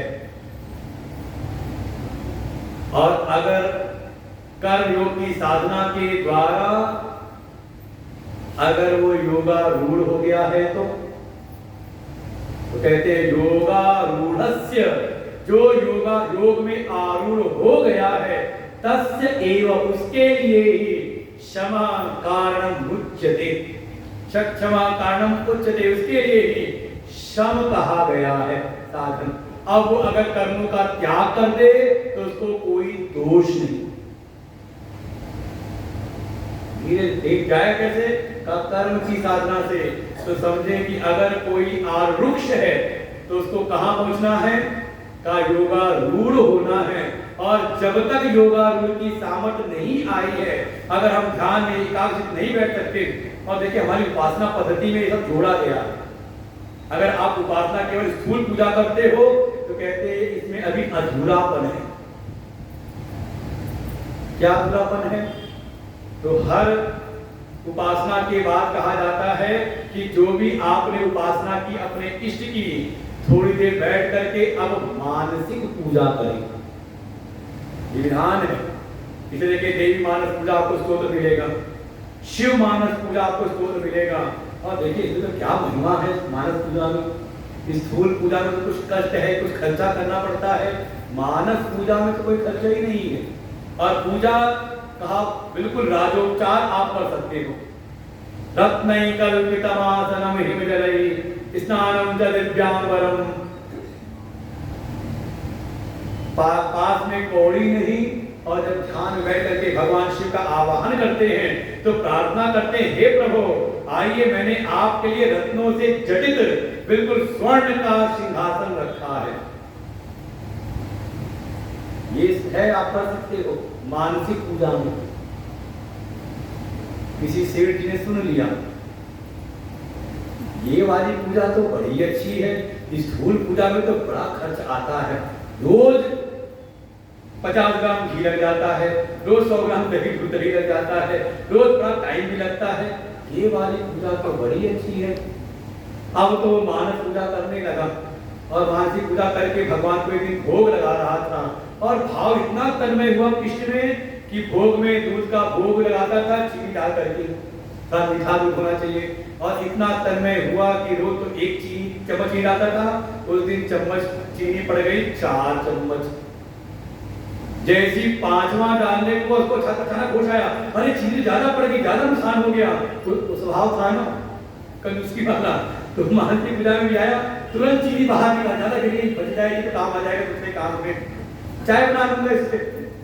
वो जैसे निकालने को हुआ तब तक भगवान पकड़ के हाथ पकड़ लिए, कहे क्यों रे क्या कर रहा है? उसने कहा भगवान चीनी ज्यादा पड़ गई, ध्यान में चल रहा है असली में नहीं, ध्यान में अचानक भगवान ने हाथ पकड़ लिया, क्यों रे क्या कर रहा है? उसने कहा भगवान चीनी ज्यादा गिर गई है। कहा ये चीनी कहाँ है? कहा दूध में। कहा दूध कहाँ है? तब हो सकता स्थूल पूजा करने के बाद थोड़ा जिनकी उपासना आराधना की है, थोड़ी देर अंतर्मुखी होकर के अपने हृदय में भगवान का आवाहन करें और जो भी स्थूल पूजा की है वो सब निवेदित करें अपने ध्यान में। हृदय के भीतर भगवान का ध्यान करें। और देखो जिसको भी दर्शन होते हैं पहले अपने भीतर, ब्रह्म संस्पर्शम का उसको पहले अपने भीतर, ध्रुव को हुआ तो भीतर, और इतना आनंद हुए कि भगवान साक्षात प्रकट हुए, आंख नहीं खोलते तब उन्होंने अपना सांप, अपना जो वेदमयी शंख था वो स्पर्श कराया, तब आंख खोली तो देखा जो भीतर वही बाहर। रामचरितमानस में एक है सुतीक्ष्ण ऋषि, उनको सूचना मिली भगवान आ रहे हैं, मन में आया मौसम कौन खल कामी पता नहीं भद्रवो दर्शन देंगे कि नहीं देंगे, बार बार जाए बाहर फिर अंदर आए, बेचैन होकर के उन्होंने कहा अंदर ही बैठ के ध्यान करता हूँ। और बैठ करके ध्यान करने के प्रभु साक्षात प्रकट हो गए, राम लखन सिया सहित भगवान की छवि प्रकट हुई, रोमांचित है। तभी भगवान आगे कुटिया के बाहर, लेकिन देखा ये चेला तो ये भगत तो बिल्कुल आंख खोल ही नहीं रहा। तब भगवान ने कौटिकी एक लीला की, भीतर से अपनी वो छवि हटाई और चतुर्भुज नारायण रूप में प्रकट हो गए। देखो ये है किसी के प्रति निष्ठा। जैसी वो हट करके आए नारायण चतुर्भुज, वो बेचैन हो गए मेरे प्रभु कहाँ गए, और जब आंख खोली तो देखा जो भीतर थे, जो लुप्त तो कहीं गए नहीं, सामने बाहर आ गई। भीतर भी अनुभव करना आना चाहिए। इसलिए ध्याने आत्मान विन्दति, ध्यान के द्वारा ही अपनी आत्मा का अनुभव होता है। भीतर प्रवेश कर गए, योगारूढ़ हो गए, तो कहा अब उसके लिए कोई कर्तव्य करने के लिए कर्मयोग नहीं, बल्कि वो कर्मों से उपराम हो जाए, क्षमा कारण उच्चते। और देखो साधना करते करते ही उपशमा सर्व कर्मभ्यो निवृत्ति, सभी कर्मों से निवृत्त। और ध्यान तो होना पड़ेगा आपको, बिना निवृत्त हुए आप ध्यान में प्रवेश नहीं कर सकते। और देखो धीरे धीरे होगा, एकाएक नहीं होगा कि एक बार इस तरफ और अगले क्षण उस तरफ। भगवान भाष्यकार कहते हैं यावत यावत कर्मभ्य उपरमते, जितनी जितनी मात्रा में जैसे जैसे आप कर्मों से उपराम होंगे, तावत तावत निरायासस्य जितेन्द्रियस्य चित्तम समाधीयते। भगवान भाष्यकार कहते हैं यावत यावत, जितनी जितनी मात्रा में जैसे जैसे आप कर्मों से उपराम होंगे। बिल्कुल सब कुछ ऐसा नहीं कि बिल्कुल सही सही ऐसा और वैसा, यस और नो नहीं, न फिर वही सवाल पूछूंगा। फिर जैसे जैसे जितनी जितनी मात्रा में आपके भीतर अंतःकरण शुद्धि होती जाएगी कर्मयोग के द्वारा, वैसे वैसे कर्मों से आप उपराम होते रहेंगे। जैसे जीवन हमारा बढ़ता चला जाए तो वैसी वैसी हमारे खिलौने बदलते रहते हैं। बालस्तावत पीड़ा सकता, तरुणस्तावत तरुणी सकता, वृद्धश्चातावत चिंता सकता, परमे ब्रह्मणि कोपि न सकता, भज गोविंदम गोविंदम। इस समय के आप जैसे बड़े होते गए हमारे खिलौने बदलते चले गए। ऐसे यावत यावत तावत तावत कर्मों से उपरामता बढ़ती जाती है। जो हमारा जो चित्त है वो एक समय अनायास ही, देखो प्रारंभ में चेष्टा करनी पड़ती है, प्रयास करना पड़ता है। शुरू में बच्चे को स्कूल भेजो तो रोता है, ये नहीं रो रहा, नहीं घर बैठाए रखो, उसको आप जबरदस्ती छोड़ करके आते हो। लेकिन धीरे धीरे कई दिन स्वयं ही झोला उठाता, बैग उठाता, चल पड़ता है, स्कूल की बस में बैठ जाता है।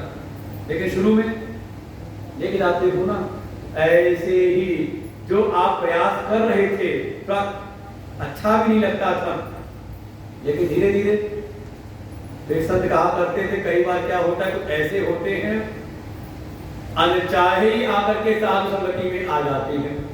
अब साधु के बीच आ गए तो साधु बन गए। तो कहते हैं अगर अनचाहे ही आ गए हो, अगर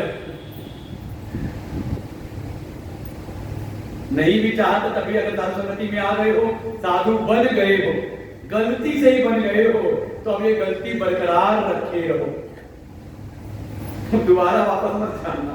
धीरे धीरे तो जबरदस्ती बने हो, जो अभी बन रहे हो, एक दिन अनायास स्थिति आ जाएगी। वही कहे निरायासस्य, बिल्कुल बिना प्रयास के ही आप स्वतः भीतर चले जाओगे। यही हो गया योगारूढ़।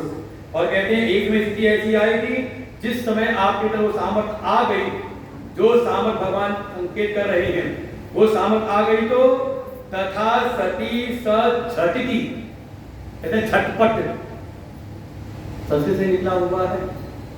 भगवान कह रहे जैसी वो सामर्थ आएगी, जैसे कहते हैं पानी में उबाल कब आता है, दूध में उबाल कब आता है, गर्म करने से, गर्म करने से उबाल आता है। कहा नहीं, गर्म करते करते जब 100 डिग्री तापमान हो जाएगा तो अपने आप दूध में उबाल आएगा, है ना। लेकिन धीरे धीरे करते जाते हैं ना, ऐसे ही धीरे धीरे करते करते यावत यावत करते करते जब कर्मों से प्राप्ता होगी तो तावत तावत उतनी मात्रा में आपकी स्थिति बनती जाएगी। जो पहले बड़ा प्रयास करते थे, एक समय अनायास आपकी स्थिति बनी रहेगी। जैसा हर जगह पे ऐसे ही है, अभ्यास करते करते तब हम सधते हैं, एक दिन में नहीं।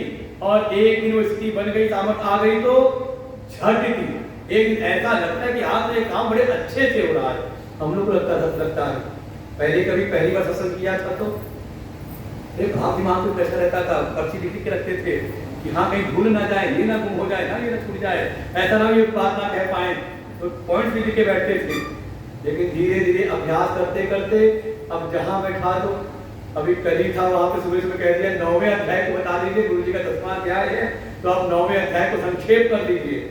हमने कहा पहले हम भी तो देख लें कि हमें आता है कि नहीं आता। लेकिन गुरुदेव की ऐसी कृपा, 1 घंटे में जो उसका जो एक सारांश था उनको बोल दिया। कब हुआ?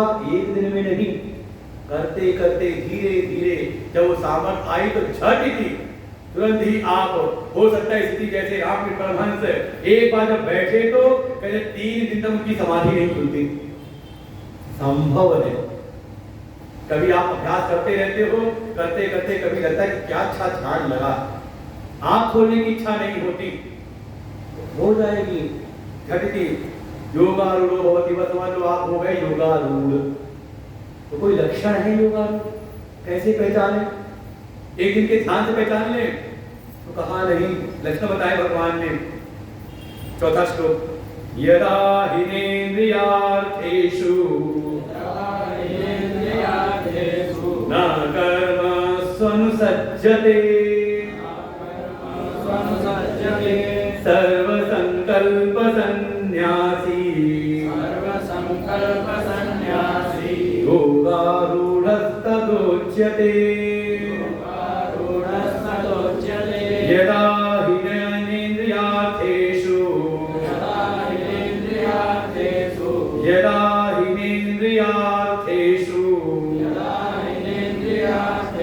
न कर्मस्वनुसज्जते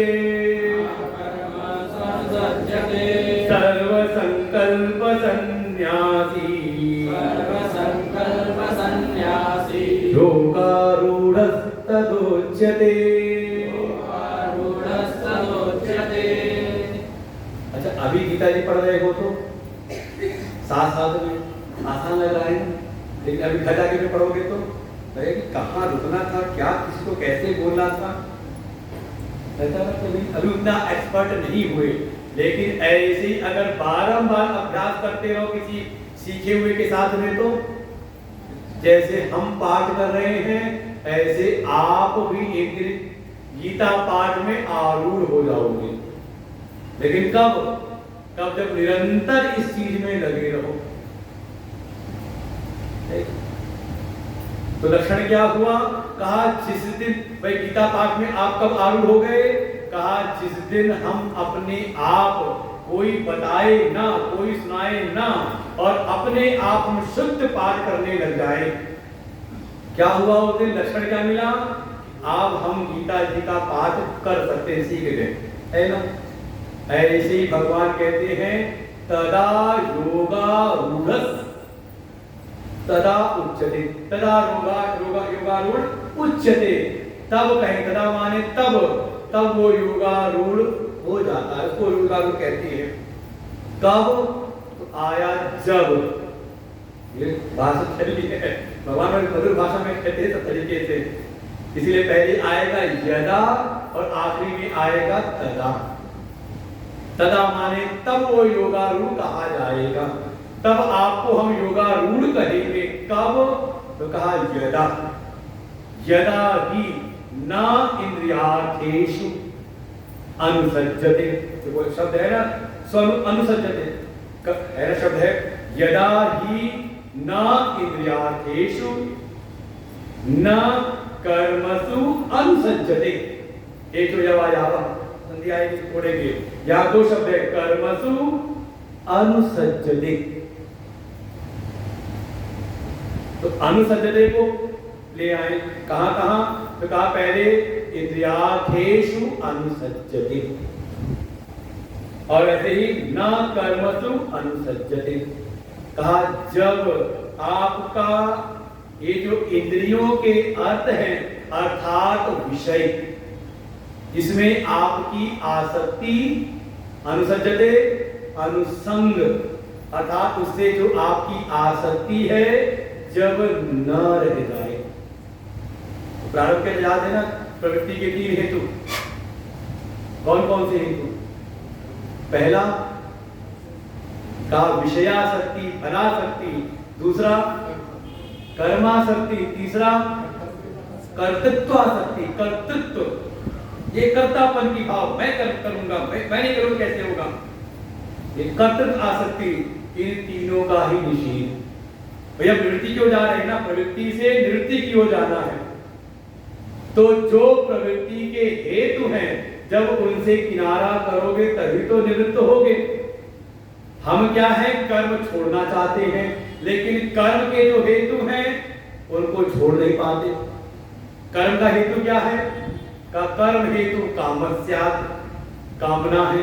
जब कामना है तो आपने कर्म किया। फिर कामना का हेतु क्या है? तो महाभारत में ही एक ग्रंथ है, एक गीता है, नाम है मंकी गीता।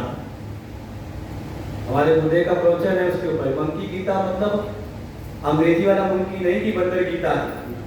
मंकी एक ऋषि का नाम है और उन्होंने अपने उद्गार व्यक्त किए हैं, उसको हमारे गुरुदेव ने उसका प्रवचन किया है और वो ग्रंथ के रूप में प्रकाशित है। और हमारे अनिल जो कोषाध्यक्ष हमारे ट्रस्ट के हैं, आज वो भंडार लेकर के आए हैं गुरुदेव के ग्रंथों का भी। तो आप पीछे काउंटर जाके मंकी गीता मिलेगी, और जो छठा अध्याय सुना रहे हैं ना, इस पर भी हमारे गुरुदेव के प्रवचन प्रकाशित है। तो जिनके पास ना हो गीता तो आज जरूर लेकर के जाएं। भाई होता है किताब होनी चाहिए ना। मास्टर क्या कहता है क्लास में, आज जो पढ़ाया है कल इसको पढ़ करके आना। तो इस समय आप कौन हो? कौन हो? आप सब हो कौन? छात्र। और मैं कौन हूं? मैं हूं आपका मास्टर। तो मैं भी कह रहा हूं आज ग्रंथ लेकर के जाना। जितना इतने ज्यादा भी पढ़ाया नहीं, 40 श्लोक तक हुआ है, पहले इतना पढ़ करके आना और फिर अगले दिन बैठना। कोई मन में प्रश्न आ जाए तो उसको लिख करके ले आना, जितने पूछोगे उतना बताएंगे। बिल्कुल जैसे मास्टर करते हैं वैसे ही करेंगे। ये हमारे गुरुदेव की परंपरा यही है। गुरु शिष्य परंपरा के रूप में अगर हम बैठे तो ये ग्रंथ हमारा कल्याण करती है। वैसे नहीं कि कथा सुनी और सुन करके तदीयम वस्तु गोविंद तुभमेव समर्पयामि। हे प्रभु ये आपका ज्ञान मैंने सुना, बड़ा अच्छा लगा, अब चलते समय आपको ही ऐसा ना हो। तो बिल्कुल मंकी गीत और भी बहुत सारे ग्रंथ हैं जो आपको लगे एक से बढ़कर एक और व्याख्या हमारे गुरुदेव की हो तो आप कल्पना नहीं करेंगे। संत समाज के जो भी जिज्ञासु साधक हैं, साधु सन्यासी संत, वो हमारे गुरुदेव को के प्रवचनों को YouTube पर सुनते हैं और सुन करके नंबर पड़ा है हमारा, तो हमसे पूछते रहते हैं क्या ये प्रकाशन भी हुए हैं। और कई ऐसे संत हैं जिन्होंने पूरा सेट मंगाया है और ले लेकर के उसका अध्ययन करके जाके प्रवचन करते हैं। हम भी यही करते हैं और कुछ नहीं करते हैं। पहले पढ़ते हैं गुरु जी को, सुनते हैं गुरु जी को और आ करके आपको सुना देते हैं। तो आप भी ये सामर्थ्य प्रकट कर सकते हो अपने भीतर, लेकिन कब? कहा जब ग्रंथ लेके जाओगे, पढ़ करके फिर आओगे तो जो सुनाया जाएगा आपको और अच्छी प्रकार से बैठेगा भीतर, नहीं तो फिर तोड़ता रहेगा आया गया तो बराबर। तो कहा था, पहले ही कहा था विषयासक्ति प्रवृत्ति में हेतु है। तो जिस क्षण आपके भीतर ये जो विषयासक्ति है, फलासक्ति है, जो इंद्रियों के अर्थ हैं, विषय हैं, उसमें आपका संग समाप्त हो जाए, संजात अलम प्रत्यय ऐसी भावना आए, बस बहुत हुआ, बहुत ज्यादा कहते तृष्णा न रह जाए, बहुत ज्यादा लोभ ना हो संसारिक विषयों का, विषयासक्ति समाप्त हो जाए, न अनुसजते विषयों में आपकी आसक्ति ना रह जाए। अच्छा, विषयों में आसक्ति नहीं है तो दूसरी आसक्ति क्या थी? विषयों की प्राप्ति के लिए किसमें आसक्त थे भाई? कोई कामना हुई, कामना के पीछे संकल्प, उसी ग्रंथ का श्लोक है, काम जानामि ते मूलम संकल्पात् किर जायते, ना तो हम संकल्पश्यामि, कि ये जो कर्म है, कर्म के पीछे प्रेरक है कामना, और कामना भी प्रकट होती है संकल्प से। भीतर कोई इच्छा आई और कामना बनकर के कर्म कराती है। मैं संकल्प ही नहीं करूंगा, जान गया ये कामना रानी तो बहुत भटकाती मेरे को, जाओ आज से मैं संकल्प ही नहीं करूंगा। कहां से बन के? ये श्लोक उसी ग्रंथ का एक श्लोक ऐसा दिव्य श्लोक है, तो उसका नाम दिया गीता। मन की गीता है, मन के ईश्वर के मन के भाव को प्रकार है। तो कहा विषयासक्ति, फिर विषयों को आश्रय बनाया, विषय शोभन बुद्धि हुई तो उसकी प्राप्ति की कामना आई और वो कामना लगाती है कर्म में, का कर्माश्रय भी समाप्त हो गया। ना कर्म अनुसज्जते, कर्मसु अनुसज्जते, अब कर्मों में भी आसक्ति नहीं। कारण क्या है दोनों का? हेतु सर्व संकल्प सन्यासी, क्योंकि उसने बहे जगत के चाहे लौकिक हो चाहे पारलौकिक हो, इहा मूत्र फल भोग विराग, ऐसा परम वैराग्यवान हुआ, ना तो इस लोक की और ना परलोक की। ये है राजा बलि की उत्कृष्टता। इस लोक को कमाने ना पा और दूसरे लोक को भी, और कहते जो कमाने वाला है ये भीतर अहंकार जो संकल्प करता रहता है ये पाना है, का उसको भी कर दिया समर्पित। ये संकल्प करने वाले को भी, उस अहम को भी समर्पित कर दिया। उसी का सर्व संकल्प सन्यासी, अर्थात सभी संकल्पों को, सभी प्रकार के संकल्पों को जिसका स्वभाव हो गया है त्याग देना, इसे संज्ञा के रूप में दिया है, विशेषण नहीं बताया कि ऐसा करता है, का वो सन्यासी हो गया, सब संकल्प त्यागी हो चुका है। ऐसा ही उसका शील स्वभाव बन गया है। जब बन गया ऐसा, ना तो इंद्रियां विषयों में आकर्षित है, विषयासक्ति शून्य हुई, फिर विषयों का आश्रय हमने बनाया कर्मों को तो कर्माश्रय गया, फिर कर्मों का आश्रय कामना, कामना का आश्रय संकल्प, सभी प्रकार के संकल्पों को। अरे कई बार तो ऐसा हो, छोटे बच्चे के मन में कोई संकल्प आते हैं, उसको लगता है मेरे पिता हैं माता हैं मिल जाएगा पैसे, उसको नहीं चाहना पड़ता। ऐसे ही जब कोई कर्म की साधना में लगता है, भगवत अर्पित भाव से जब कर्म करता है, तब धीरे धीरे लगता है कि अरे प्रभु तो ऐसे ही जितना दे रहे हैं जितनी मेरी सामर्थ्य भी नहीं थी। वाकई बताएं, हम लोग को संकल्प नहीं लेना पड़ता, गुरुदेव की सेवा में लगे रहते हैं, हमारे लिए संकल्प लेते हमारे गुरुदेव।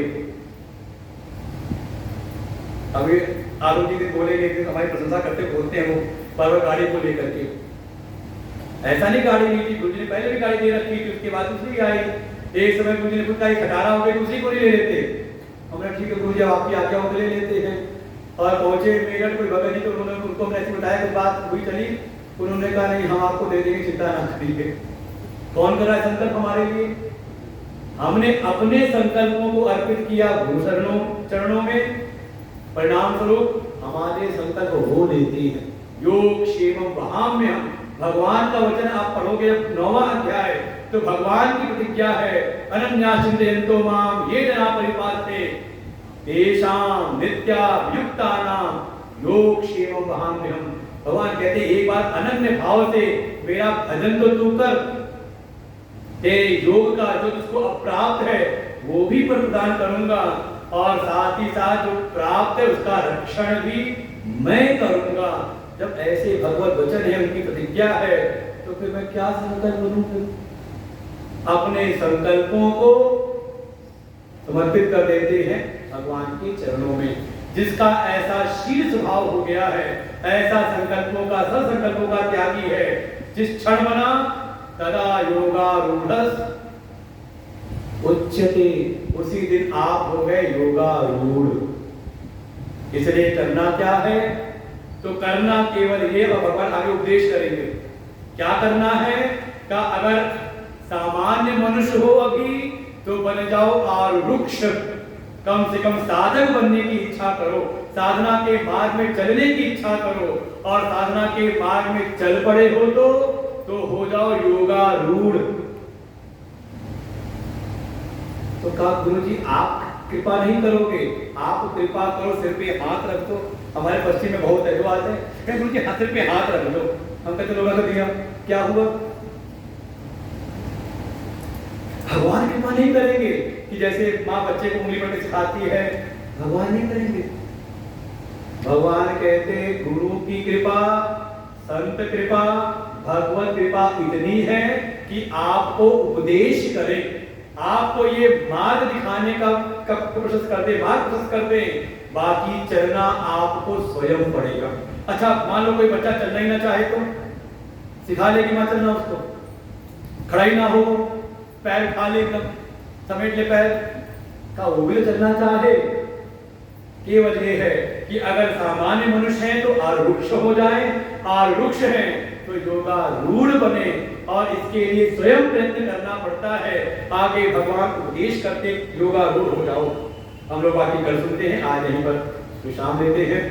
श्री राम जय राम जय जय राम, श्री राम जय राम जय जय राम, श्री राम जय राम जय जय राम, श्री राम जय राम जय जय राम। वैसे हमने सोचा था कि 10वें श्लोक तक पहुंच जाएंगे आज, लेकिन आप लोग का भाव देख करके बिल्कुल फिट ड्रॉप सारे सुनते हो, तो मन में और अच्छी बात हो तो उसको पूरा ही कर दो, ऐसा ना हो कि छठा जाए तो बाद सुनाना पड़े। तो बढ़िया है, हम लोग आगे और देखेंगे इसको आराम से। बाकी आगे तो साधन बताएंगे और जल्दी जल्दी बताएंगे, लेकिन ये बेस है, ये तैयार हो गया तो आगे आपको दिक्कत नहीं होगी। ओम पूर्णमदः पूर्णमिदं पूर्णात् पूर्णमुदच्यते पूर्णस्य पूर्णमादाय पूर्णमेवावशिष्यते। ओम शांति शांति शांति, हरि ओम, श्री गुरुभ्यो नमः, हरि ओम। बोलिए व्यास भगवान की। देखिए जैसे भोजन वैसे सत्संग से हमारे मन का पोषण होता है। सत्संग हमारे मन को सात्विक और ऊर्जा से संपन्न कर देता है। सत्संग हमको नियमित मिले